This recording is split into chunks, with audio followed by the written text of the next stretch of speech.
Fears of all-out war. Russia violates NATO airspace and threatens helicopter missile attack. Fears of all-out war. Russia violates NATO airspace and threatens a helicopter missile attack. Shortly before an important NATO summit, Russia has violated Estonian airspace several times with helicopters in a highly provocative move. Estonia also claims that the Kremlin simulates missile attacks on its territory on a daily basis. Estonian Defense Minister Kusti Soom told journalists on Tuesday that the Russian threat had never been as serious as it is now. He added, "This is real life. They are actually simulating missile attacks on NATO territory and letting us know that they are doing so." Tallinn had summoned the ambassador after an Mi-8 border guard helicopter entered its airspace for 2 minutes without permission on Saturday night. Mr. Soom claimed there had been several other border violations by Russian helicopters in the past week. A statement from the Estonian Foreign Ministry said the helicopter had flown over the southeast of the country.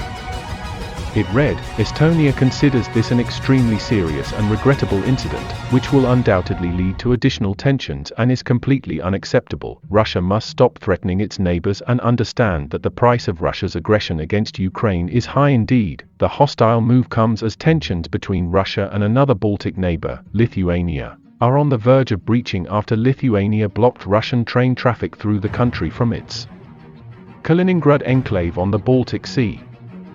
A senior ally of Vladimir Putin told Lithuania that it would feel pain if it banned the movement of goods to and from the Russian enclave of Kaliningrad, which is surrounded by NATO members Poland and Lithuania, through its territory.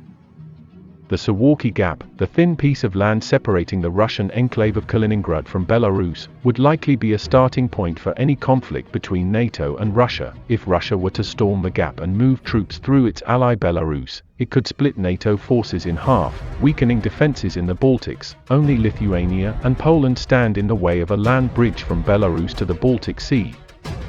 This fact has led NATO to increase its forces in the area, including contingents of British soldiers. Estonia has resolutely backed its Baltic neighbor, probably to Putin's chagrin. The country complained to the Russian envoy earlier this month after Putin praised an 18th-century Russian leader who had captured an Estonian town. Estonia, Latvia and Lithuania were part of the Russian Empire before gaining independence after Russia's collapse in World War I.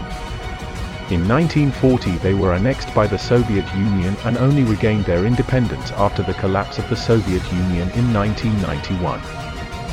The 3 Baltic states joined NATO in 2004 and would likely be on the front line if a conflict between NATO and Russia were to occur.